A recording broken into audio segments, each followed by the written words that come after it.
मर जाएगा बेचारा के जीरो के साथ। ये सवाल है। अब इस सवाल में क्या कह रहा है कि x प्लस वाई की क्यूब है और ये इतना लंबा एक एक्सप्रेशन है, एक इक्वेशन है बेसिकली, और k की वैल्यू पूछ रहा है। अब इस इक्वेशन में x और y दो एक्स्ट्रा वेरिएबल है। आपको अच्छी तरीके से पता है कि इन एक्स्ट्रा वेरिएबल्स की वैल्यू पे k का मान निर्भर नहीं करेगा। क्यों नहीं करेगा? क्योंकि x और y तो कुछ भी हो सकते हैं। अरे x रीता भी हो सकती है, x सीमा भी हो सकती है, ये भी हो सकता है, x नाजिया भी हो सकती है। तो फिर इसका मतलब कि x और y की मैं कुछ भी वैल्यू अपने मन से मानता हूं, k का मान फिक्स होगा। तो मैं अपनी मर्जी से x और y को कुछ भी मान लेता हूं। y को जीरो कर दूंगा तो k तो उसी में समा जाएगा, मर जाएगा बेचारा k जीरो के साथ, आत्मदाह हो जाएगा उसका। तो मैं y को जीरो नहीं ले सकता। तो मैंने कहा मैं y को फिर एक लेता हूं, y को मैं एक लेता हूं और मैं x को जीरो करता हूं। सही भी है, x की ताकत जीरो होनी चाहिए, y को क्यों करना है?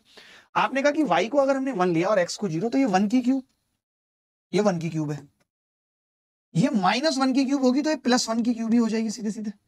-3 और ब्रैकेट में x तो जीरो है, ये -3 और बराबर के, बड़ा गंदा आ रहा है कि 1 और 1 2 और 3 3 9 और 2 11, के का मान 11 आ रहा है। ऑप्शन में है 11?